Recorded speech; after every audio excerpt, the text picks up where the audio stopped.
Jadi kita melihat ini ada diskriminasi kalau memang pemerintah tidak secepatnya lah mengambil tindakan, ayo udah guru honorer angkat juga sekarang. Tidak seperti apa yang disampaikan oleh Prabowo ya di dalam pidato-pidatonya di hadapan guru-guru ya, bahwa persoalan pendidikan katanya kan menjadi persoalan prioritas. Ya. Tapi pada kenyataannya dengan adanya program MBG sebenarnya pendidikan itu mungkin bisa jadi nomor 13 atau nomor kesekian menjadi prioritas ya bagi pemerintahan hari ini gitu.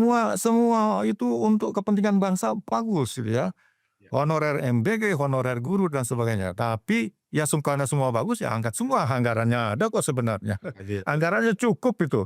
Jangan sampai ada alasan tidak cukup anggaran. Tinggal komitmen dan keberpihakan kepada semua pihak. Tapi kalau harus ada prioritas, guru-guru honorer harus memperoleh prioritas gitu. Sobat pendidikan, berjumpa lagi kita dalam program Visi Educare, tempat mendiskusikan isu-isu pendidikan secara kritis dan mendalam. Nah, banjir kritik pengangkatan pegawai SPPG menjadi ASN P3K. Ini pemerintah lagi-lagi membuat kontroversi dengan rencana pengangkatan pegawai SPPG menjadi ASN khususnya di P3K. Tentu saja bukan pengangkatan menjadi P3K-nya yang menjadi titik kritik, tapi ketidakadilan terhadap guru-guru honorer yang bertahun-tahun antri dan belum diangkat sampai sekarang. Jumlahnya hampir mencapai 200.000. Ini keberpihakan pemerintah terhadap guru, terhadap pendidikan digugat kembali. Nah, untuk membahas ini kita mengundang dua narasumber yang sangat kompeten. Yang pertama adalah Pak Suparman Marzuki Nahali dari Koalisi Barisan Guru. Pak Suparman ini punya rekam jejak yang luar biasa terkait dengan guru, khususnya advokasi terkait dengan guru. Selamat pagi Pak Parman. Ya, selamat pagi Mas Ade. Apa kabar Mas Rezal? Alhamdulillah kabar baik. Lalu di ujung sana di Medan ada Bung Fahriza Marta Tanjung dari Federasi Serikat Guru Indonesia, sekjennya Federasi Serikat Guru. Ketua umum sekarang Mas Ade ketua umum sekarang namanya. Oh, ketua umum. Oh, udah ketua umum ya Mas Reza ya. Selamat ya. Update, mohon maaf, update. Ternyata sudah naik pangkat Pak. Tadi nggak ngomong-ngomong. Iya. Itu biasa ya, memang humble ya, nggak mau ria ya, menurut saya. Jadi ketua umum pengurus pusat Federasi Serikat Guru Indonesia. Ya. Selamat pagi Mas Ade. Marta Tanjung. Sama seperti Pak Suparman, Reza juga guru sekaligus aktivis yang banyak memperjuangkan hak-hak guru, bukan cuma hak-hak guru tapi juga banyak melakukan pelatihan, pendampingan untuk guru-guru. Kita mulai dari Pak Parman ya. Pak Parman, teman-teman Kobar membuat rilis terkait dengan pengangkatan ini dan tentu saja bukan menggugat, nggak memperbolehkan pegawai SPPG menjadi ASN P3K, tapi justru menitik tekankan soal permintaan keadilan kepada pemerintah. Jadi teman-teman guru minta agar pemerintah lebih adil lah terhadap guru. Ini dulu pas Pak Prabowo kampanye kan janji dapat tunjangan yang besar gitu ya. Alih-alih dapat tunjangan yang besar, guru-guru yang honorer juga ya sepertinya diabaikan. Nah, apa saja poin kritik teman-teman dari Kobar Pak Parman terkait dengan kebijakan pemerintah ini? Ya, terima kasih Mas Ade, Mas Reza ya. Saya kira begini. Jadi memang teman-teman guru honorer ini kan sudah begitu sangat-sangat lama gitu ya menanti uluran, boleh dibilang uluran tangan lah ya, kesempatan yang diberikan oleh atau yang dibuka oleh pemerintah agar mereka diangkat statusnya. Pertama, status itu menjadi, kalau dulu-dulu itu dari honorer itu menjadi PNS ya, sekarang kemudian menjadi P3K, perjalanannya juga sangat panjang. Sekarang ini diperkecil lagi statusnya, ya, dan bahkan mungkin di beberapa daerah ini menimbulkan problem juga meskipun sudah diangkat statusnya, yaitu sebagai P3K paruh waktu, ya. Ya. Nah, P3K itu pegawai pemerintah dengan perjanjian kerja. Nah, ini sudah sangat lama sekali dan perjalanan ini bukan pada tahapan sekarang-sekarang ini, akhir-akhir ini, tapi sudah sangat panjang ya ketika kita dulu mengenal ada status guru-guru honorer pas ketika ingin pembenahan ya dengan ada K1, K2 lah gitu ya. Lalu K3, lalu nanti ada guru-guru yang non honorer yang bukan non sekolah negeri ya, sekolah swasta itu oleh DPR pernah juga diangkat statusnya, bukan diangkat ya, masukkan ke dalam kelompok ya, yang ingin diselamatkan juga untuk statusnya itu ke dalam pemerintahan ya, dengan K4 gitu kan, K4 tuh yaitu dengan status-status di mana mereka misalkan mengajar di sekolah negeri, dibiayai oleh sekolahnya, kemudian di mengajar di sekolah negeri honorer gitu ya, dibiayai oleh pemerintah gitu, oleh Pemda, kemudian di sekolah negeri tapi tidak dibiayai oleh siapapun gitu ya, kemudian juga itu namanya guru sukarelawan. Dan guru-guru swasta itu guru-guru yang mengajar bukan di sekolah negeri tetapi dibiayai oleh negara. Seperti dibiayai negara itu dalam artian begini, diberikan tunjangan sertifikasi gitu ya, tapi gajinya bukan oleh pemerintah daerah maupun pemerintah pusat. Itu sudah pernah itu dimasukkan ke dalam namanya kelompok K4. Ya, ini menunjukkan perjalanan panjang kan, begitu besar harapan mereka bertahun-tahun sebelum pada akhirnya dalam pemerintahan ini ada sebuah kebijakan baru, yaitu kebijakan makan bergizi gratis. Ya. Nah, makan bergizi gratis ini kan juga menimbulkan persoalan ya, baik itu kritik maupun kajian dari ya sedikit keheranan gitu ya dari kalangan dunia pendidikan juga, kenapa misalkan MBG itu harus diprioritaskan dan kemudian juga mengambil porsi anggaran yang sangat besar ya dari anggaran pendidikan. Ya. Padahal kalau anggaran itu diprioritaskan untuk kepentingan-kepentingan prioritas pendidikan yang selama ini menjadi perhatian gitu ya, salah satunya adalah pengangkatan guru honorer menjadi guru PNS atau P3K atau sekarang P3K paruh waktu, sebenarnya bisa diselesaikan gitu. Di samping persoalan sarana prasarana yang memang dibutuhkan oleh anak-anak gitu ya, oleh sekolah dan sebagainya lah itu.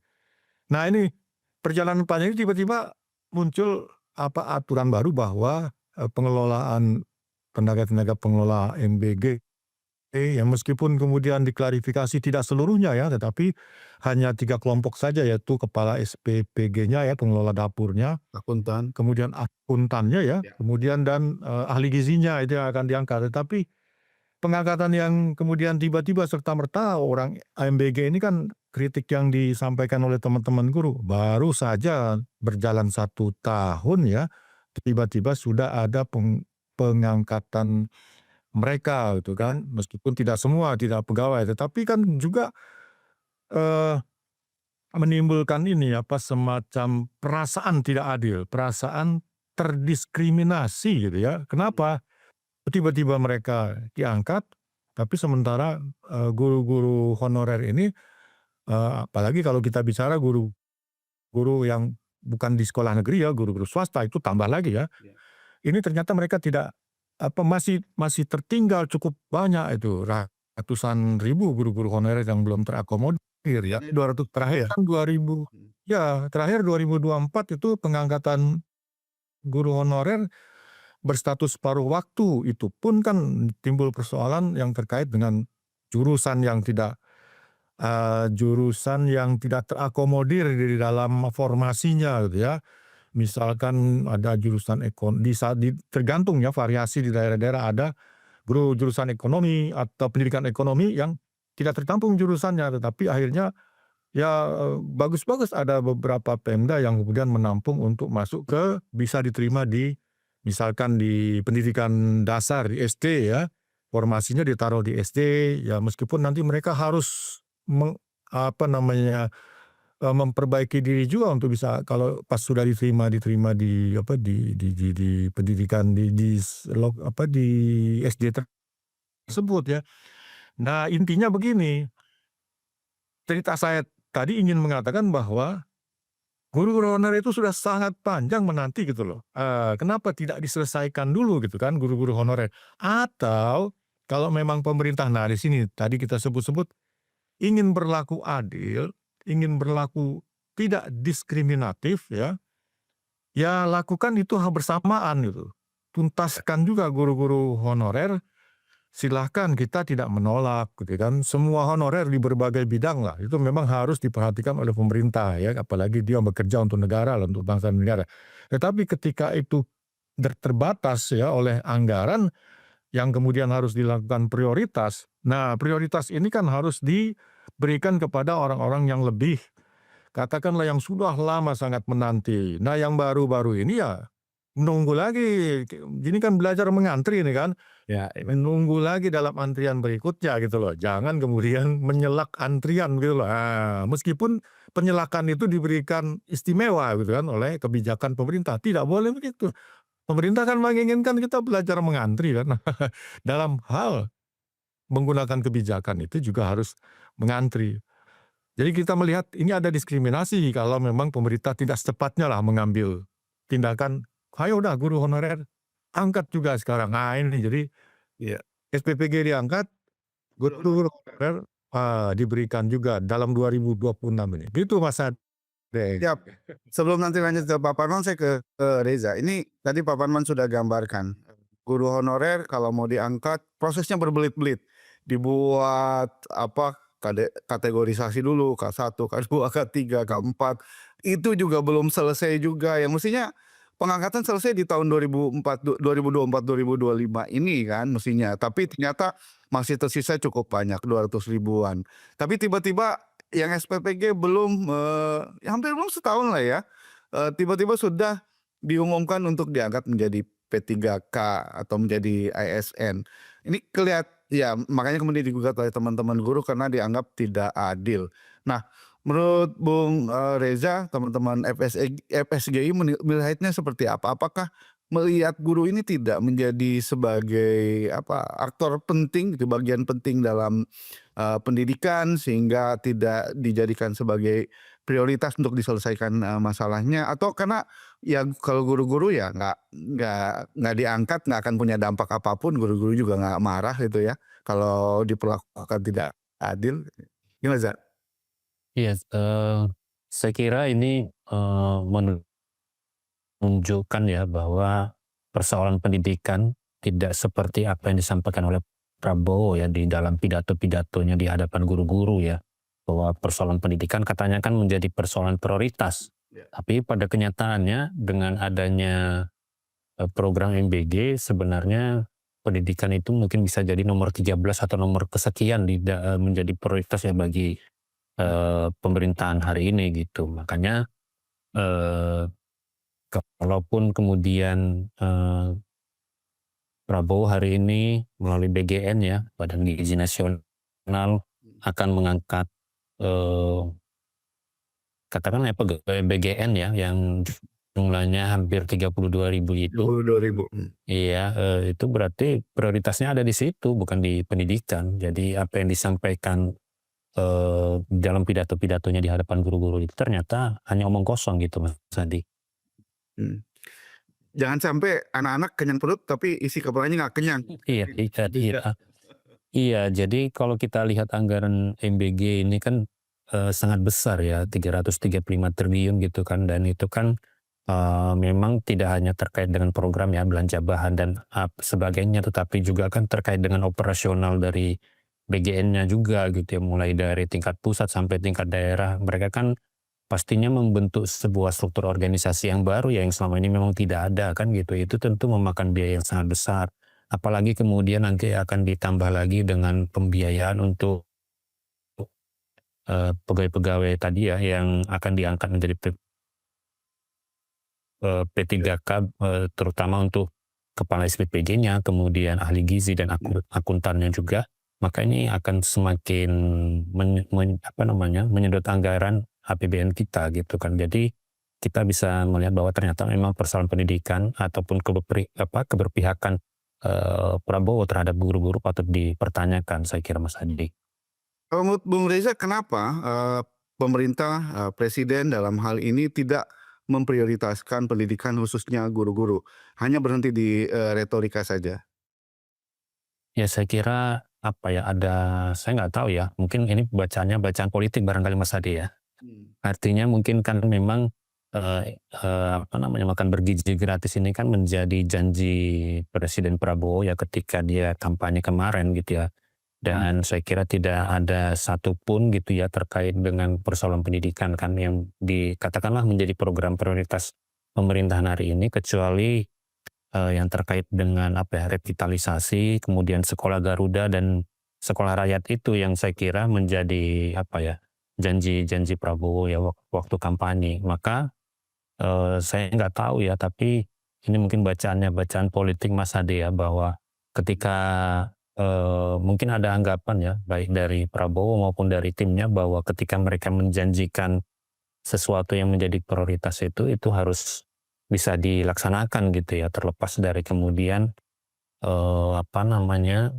mendapat penolakan dari masyarakat, mendapat penolakan maupun kemudian itu setelah kita lihat realisasinya di lapangan ternyata sepertinya tidak menjadi sebuah kebutuhan yang urgen gitu kan. Nah, tapi karena sudah dijanjikan maka mereka kemudian melaksanakan ini. Menjadi pertanyaannya, apakah memang yang dijanjikan itu ketika tidak sesuai dengan realitas yang dibutuhkan gitu, apakah memang benar-benar harus dilaksanakan gitu? Itu yang kemudian menjadi pertanyaan Mas Adi. Janji yang sebenarnya dibutuhkan seperti tambahan tunjangan 2,5 juta juga belum terrealisasi. Padahal itu yang dibutuhkan. Iya. Nah itu saya kira ini ada semacam patsun politiknya bahwa apa yang dikampanyekan itu harus benar-benar dilaksanakan sesuai dengan janji kampanye gitu barangkali Mas Adi, makanya Kecuali untuk urusan guru. kecuali untuk urusan guru gitu. Saya ke Pak Parman. Pak, kenapa guru-guru honorer ini mesti diprioritaskan selain karena memang mereka antriannya terlebih dahulu? Urgensinya apa Pak Parman? Iya, itu alasan yang sudah menjadi seringkali dikemukakan oleh banyak guru dan banyak pihak ya. Ya sebenarnya yang terpenting kenapa mereka harus diangkat, pertama status itu memberikan pengakuan profesi ya negara kepada mereka ya. Jadi bukan hanya sekedar simbolik saja, sekedar pujian-pujian gitu ya, bahwa guru adalah sebuah profesi dan sebagainya. Ya, tapi statusnya tidak sesuai gitu kan, realitasnya gitu ya, bahwa dia sebagai guru itu kalau memang profesional kan harus sejahtera gitu ya. Nah, kemudian juga harus terlindungi gitu. Ya, jadi dengan status itu dia memiliki katakanlah dari sisi kekuatan hukum profesi ya, dia memiliki akses untuk memperoleh hal sebagaimana yang diperlukan kan oleh sebuah profesi ya di sini. Jadi yang kedua dia juga sejahtera, mendapatkan hak untuk memperoleh kesejahteraan yang setara dengan kelompok-kelompok pekerja lainnya ya kalau sebagai P3K ASN tentu dia akan mendapatkan gaji rutin yang terjamin gitu ya, kemudian tunjangan profesinya, tunjangan diri dan keluarganya, tunjangan sosial, kesehatan, tenaga kerja dan sebagainya. Nah di samping itu juga mendapatkan tentunya seharusnya ini ya, meskipun sekarang masih problematik, yaitu perlindungan terhadap pekerjaan profesinya. Ya meskipun ini masih seringkali dipertanyakan ini, meskipun yang sudah mendapatkan ASN saja yang lama itu seringkali bermasalah dengan persoalan perlindungan pekerjaannya itu. Nah itu saya kira, jadi bukan hanya persoalan sekedar diskriminasi saja ya. Ini kan dalam hal kebijakannya ya diskriminatif. Kalau tidak diskriminatif maka guru akan memperoleh pengangkatan P3K atau ASN ya. Itu berarti akan menghilangkan itu ya. Artinya mendapatkan itu tadi, menghilangkan hal-hal yang menghambat untuk memperoleh hak status itu tadi ya, kesejahteraannya, perlindungannya dan sebagainya. Nah, ini juga bukan hanya sebenarnya kalau kita lihat diskriminasi bukan hanya kepada guru, juga kepada tenaga-tenaga honorer lainnya gitu Mas Ade. Tenaga kependidikan ya yang non guru tapi bekerja di sekolah seperti tata usaha, ya, operator, pustakawan dan sebagainya itu juga yang sudah sangat lama bekerja. Tapi juga belum banyak yang belum diangkat. Termasuk juga di lembaga lain seperti tenaga kesehatan gitu ya.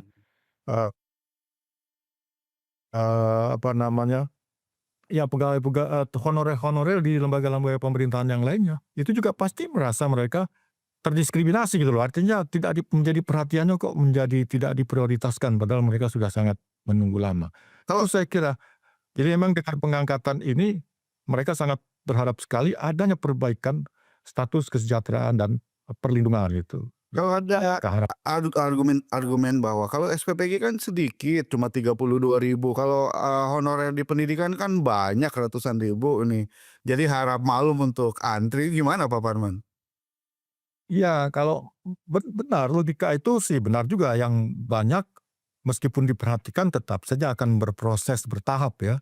Ya. Tetapi kan seperti saya cerita tadi, menunggu proses ini sudah sangat lama sebenarnya. Meskipun guru-guru yang lama sudah menunggu itu di antaranya sudah ada juga banyak juga yang terangkat dia menjadi P3K, menjadi ASN, PNS dan sebagainya. Tetapi kan yang sekarang-sekarang ini bukan berarti juga yang baru gitu ya, yang baru menjadi honorer dan sebagainya, tapi juga banyak di antaranya yang sudah bertahun-tahun juga yang istilahnya itu dulu tercecer gitu ya, apakah itu karena persoalan linearitas lah, masalah administrasi lah, masalah Pemda tidak melaporkan datanya lah dan sebagainya dan sebagainya. Sehingga dengan usia masa kerja yang sangat panjang menunggu, belum ada kepastian pengangkatan, kalaupun ada pembukaan pengangkatan ternyata jurusannya tidak ada tidak ada formasinya gitu kan. Kan ini formasi dibuka tidak seluruhnya itu ya. Kadang-kadang bukan kadang-kadang di dalamnya itu seringkali sesuai dengan harus linear ya, harus sesuai dengan formasi yang dibutuhkan. Sementara sekarang tidak ada gitu. Menunggu lagi gitu. Tiba-tiba ketika mereka menanti waktu yang sangat panjang, muncul prioritas kepada tenaga-tenaga MBG ini yang juga menjadi bagian satu lingkup mereka, karena mereka bekerja kan dalam satu lingkup dunia pendidikan kan, terlihat itu mereka. Jadi kalau di luar itu mungkin tenaga kesehatan misalkan Beda ya. gitu ya, itu mungkin berbeda ya, meskipun mereka juga banyak yang sama dengan guru gitu ya, lama gitu ya menantinya yang saya sebutkan tadi. Ini kan program MBG ini baru, tiba-tiba dan beradanya di sekolah gitu loh. Iya Pak ya. Artinya berada konektivitasnya gitu ya, koneksinya dengan sekolah, terlihat gitu, mereka ini kan kita yang lebih lama menunggu gitu kan. Nah, itu pemerintah harus memahami itu gitu, jangan sampai muncul nanti semakin lama semakin tinggi kehilangan harapan dan akhirnya nanti mereka menjadi tidak baik lagi dalam ini salah satu bisa dampaknya kan pada pekerjaan yang tidak bisa maksimal ya dilakukan oleh guru-guru ini. Saya kira itu perlu diperhatikan. Ini menyambung Pak Parman, saya tanyakan ke Reza, apa sih dampak kalau kemudian kebijakan yang diskriminatif inilah, kalau bisa kita bilang seperti itu, tetap dilakukan ya, guru-guru tidak yang lama mengantri ini tidak segera untuk diangkat ya? Saya kira bersama dengan apa yang disampaikan oleh Mas Parman tadi ya, terkait dengan persoalan kepastian lah ya bagi guru-guru yang mengajar di sekolah-sekolah negeri sebagai guru honorer ini gitu. Karena memang mereka kan sudah lama menunggu gitu ya, sehingga butuh semacam kepastian gitu bahwa apalagi memang kan kebijakan pemerintah sendiri yang menyebutkan bahwa honorer itu kan tidak boleh lagi berada di OPD termasuk juga di sekolah-sekolah negeri kan gitu. Nah, tapi di sisi lain kemudian ternyata pemerintah tidak menyelesaikan semuanya kan gitu. Karena itu kan ada, kalau memang pemerintah membuat moratorium ya untuk pengangkatan, kita punya tanggung jawab untuk menyelesaikannya begitu. Iya gitu Mas Adi. Dan ini kan untuk memastikan bagaimana supaya program atau kegiatan belajar mengajar di sekolah itu bisa berjalan dengan baik kan gitu. Karena memang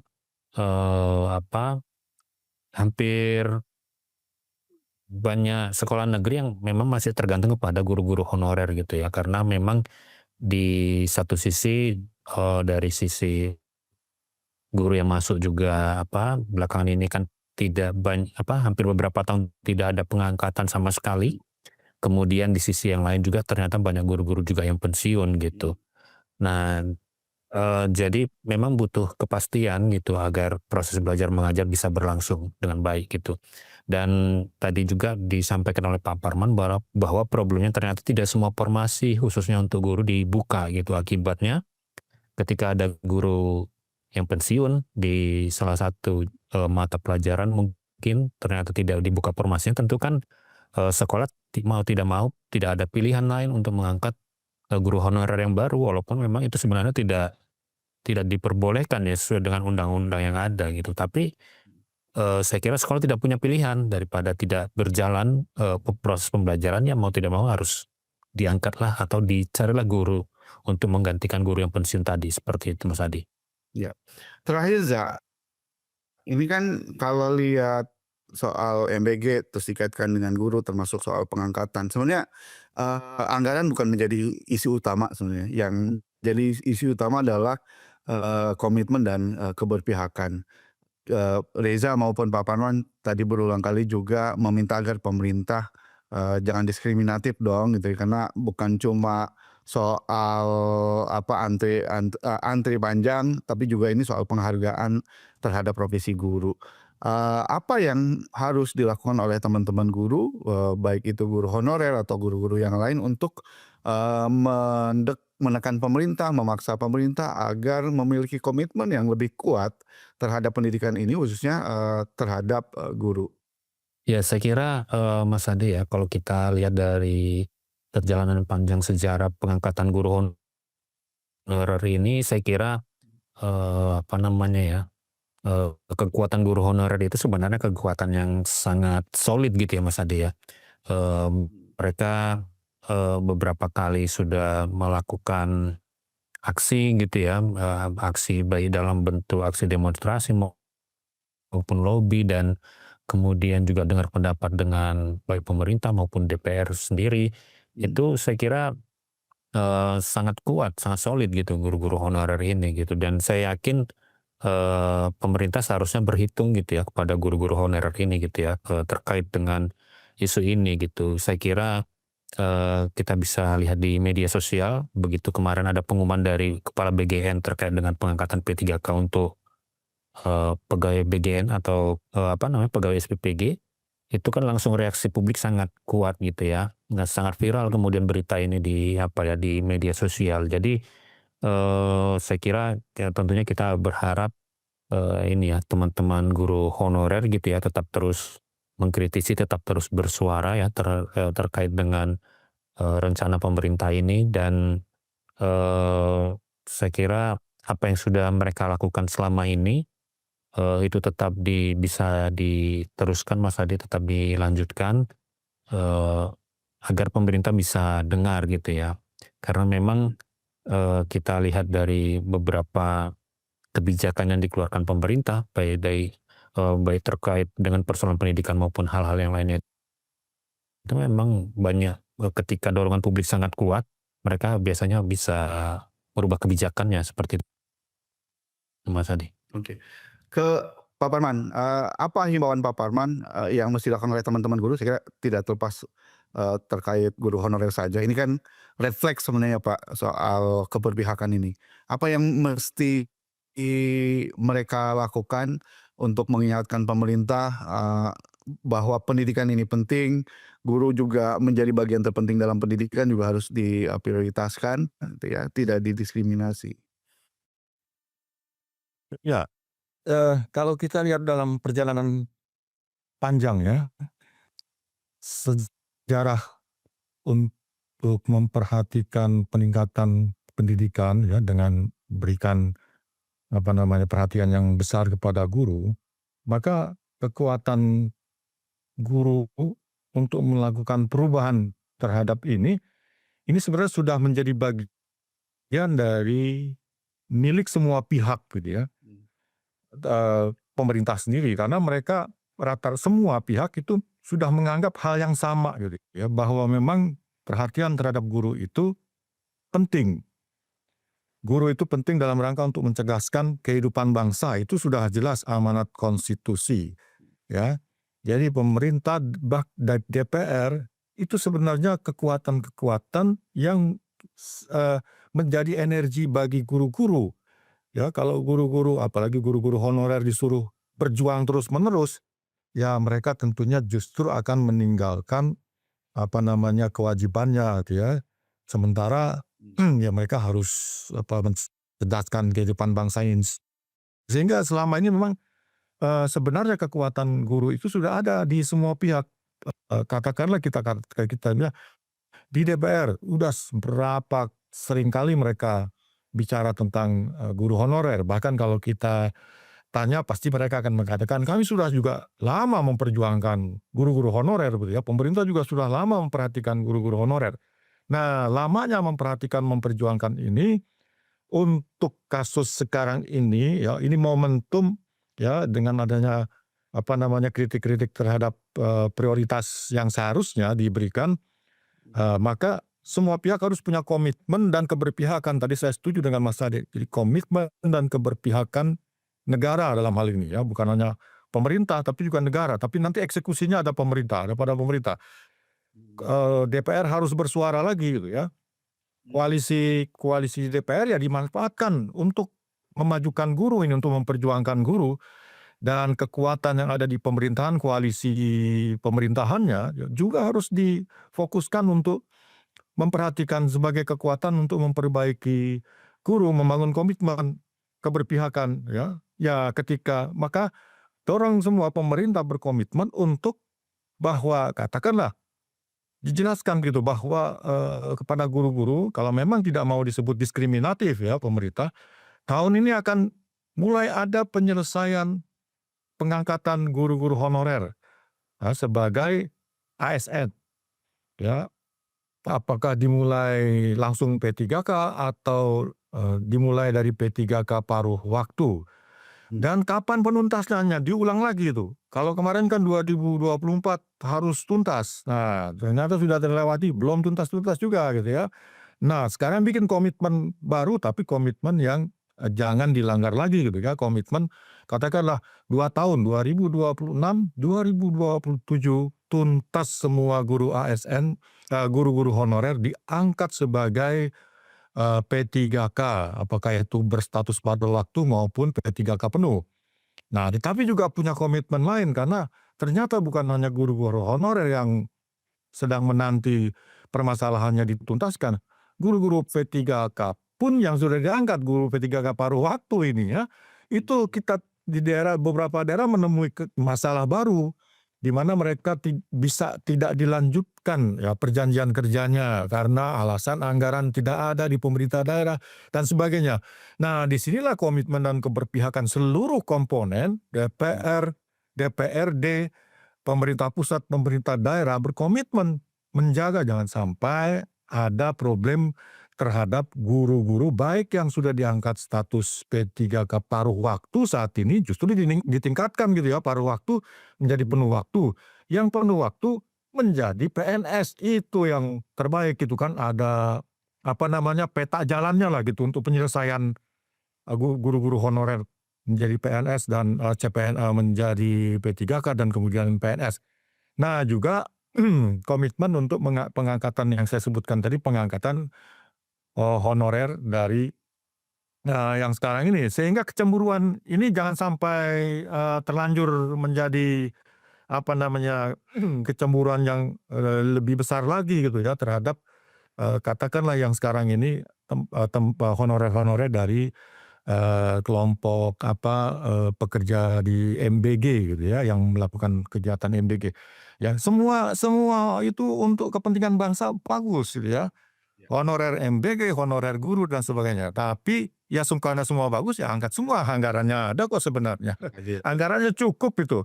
Jangan sampai ada alasan tidak cukup anggaran. Tinggal komitmen dan keberpihakan kepada semua pihak. Tapi kalau harus ada prioritas, guru-guru honorer harus memperoleh prioritas. Nah, yang teman-teman MBG ngantri dulu di belakang guru-guru antrian guru gitu ya. Kalau memang harus prioritas gitu. Ngantri, kita belajar ngantri lah gitu ya. Pemerintah harus ngajar itu. Demikian saya kira Mas Ade. Siap.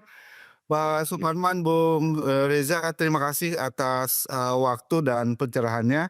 Dan Sobat Pendidikan, sekali lagi yang dikritisi oleh teman-teman guru bukan pengangkatan pegawai BGN-nya, tapi soal keadilan gitu yang paling tidak yang ini dirasakan suasana kebatinan guru-guru honorer yang sudah lama mengantri gitu ya, yang tiba-tiba melihat di satu lingkup kerja mereka ada yang dapat jalan tol, sedangkan mereka untuk diangkat harus melalui jalan-jalan yang berliku dan cukup panjang tuh. Dan ini yang sebenarnya dipermasalahkan, dan ini juga tidak hanya terkait dengan kesejahteraan yang juga menjadi kegalauan dari teman-teman di pendidikan, di masyarakat adalah seberapa komit pemerintah dalam memajukan pendidikan kita gitu ya. Karena kalau pemerintah komit untuk memajukan pendidikan, guru menjadi kunci utama. Kita berharap komitmen tidak hanya berhenti di retorika, tapi ada aksi yang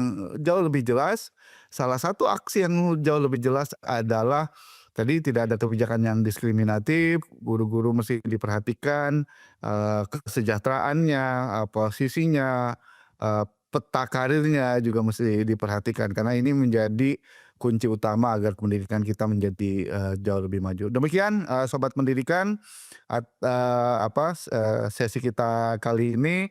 Jangan lupa Sobat untuk like, komen, kita bisa diskusi. Sobat sekali lagi bisa diskusi dengan Pak Bung Riza atau Pak Parman di kolom komentar Visi Educare. Terima kasih, sampai jumpa lagi.